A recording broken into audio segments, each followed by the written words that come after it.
Tausch, biggest positive sounds like, to me, the way Jordan played in the final 16 minutes and 28 seconds.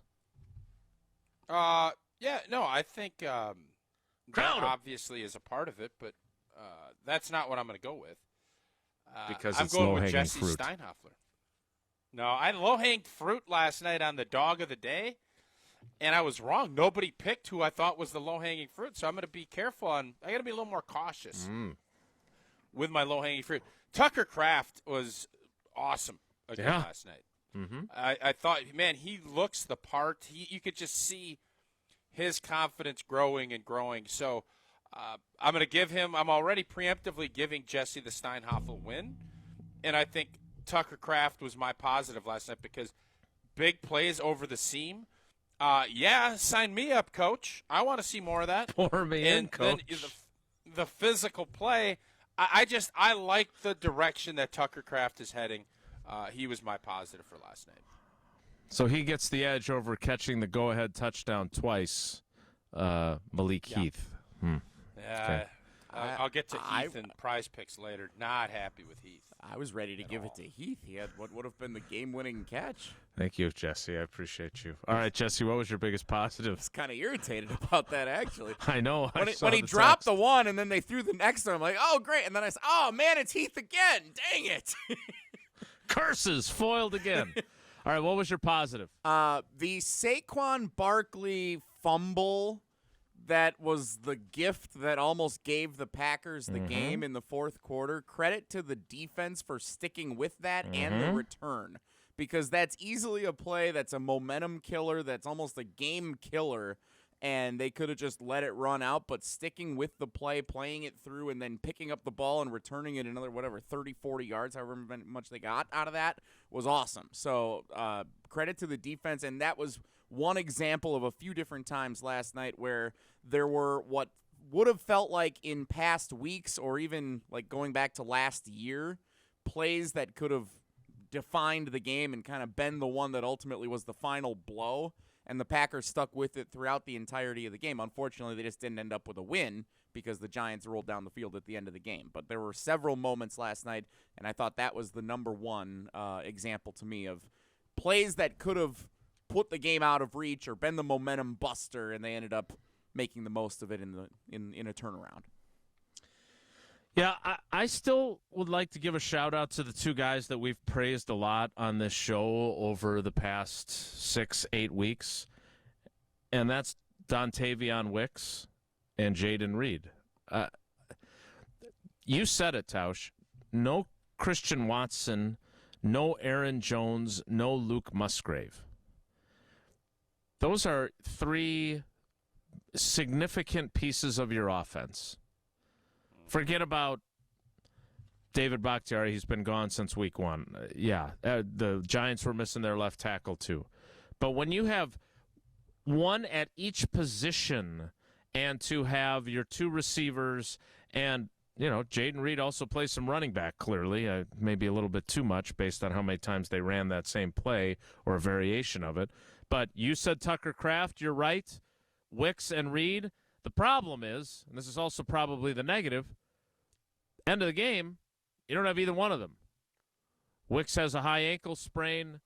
Reed is being checked for a concussion.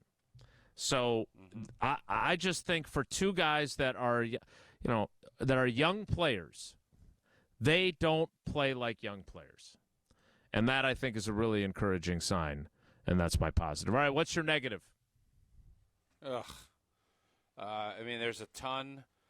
I think you can get into special teams, which is low-hanging, but the easiest one, and I'm going to take the low-hanging fruit today, the pass rush and you could say scheme if you want, but you didn't do anything to disrupt DeVito.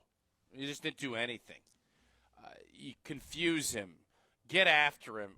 I'm shocked that we are in this position where he has had zero pressure. 2 hits the entire game? Yeah. 2 hits. Luckily, he's not Patrick Mahomes. He should have got a 15-yard penalty on the one that old boy drilled him when he slid.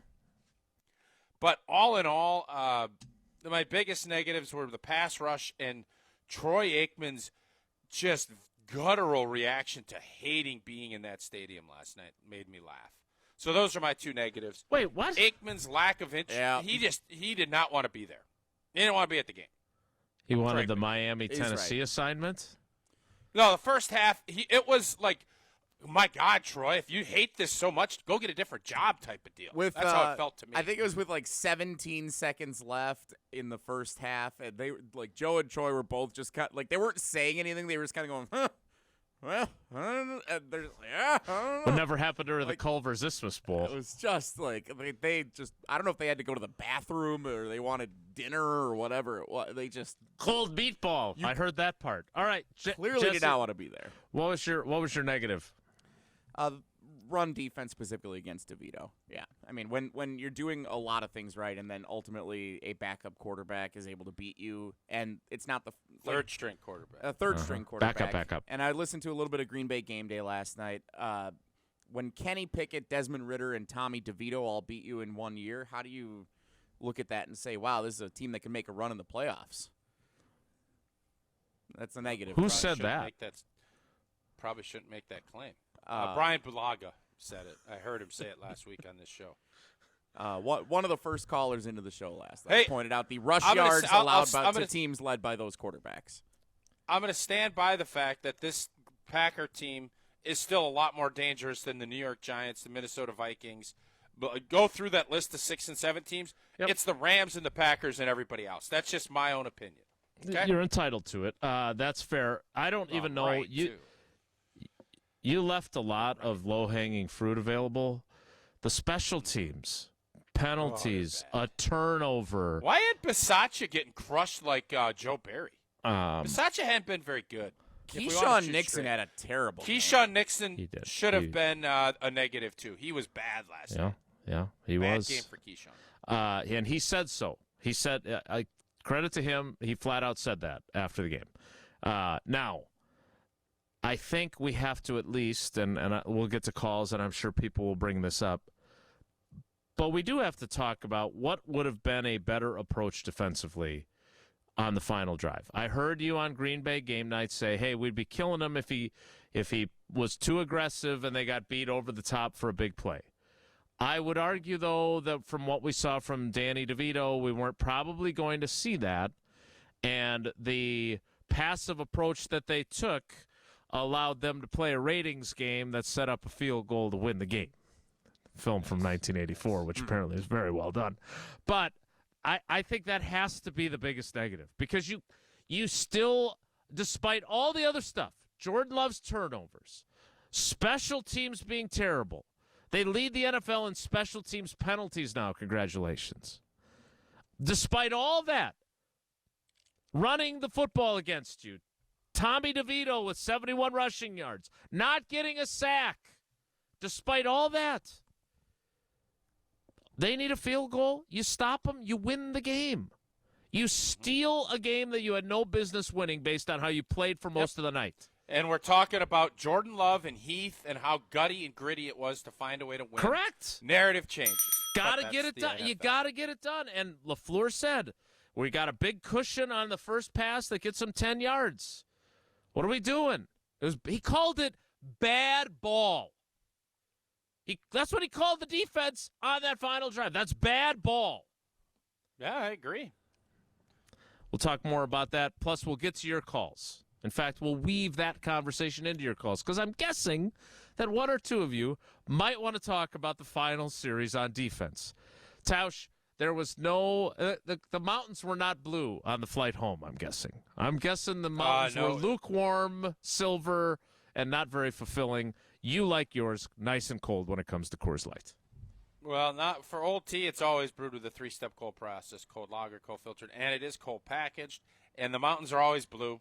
They're always blue. Make sure cold activated bottles and cans are chilled to perfection. That's why it is Coors Light in my hand when I need a moment to chill. Celebrate responsibly. Coors Brewing Company, Golden, Colorado. It is brewed with a 3-step process for everybody, not just you exclusively, right? They do that for everyone? Yeah, I sometimes add a fourth process, but typically, yeah, it's the 3 Fair enough. Oh, really? Yeah. Well, last time he was out in Depending on Golden, my that's what mood. happened. All right, Your calls are next. 844-770-3776. 844-770-3776. Packers lose to the Giants. They are now 6-7, along with 5 other NFC teams. We'll take your calls next. It's Wilde and Tausch.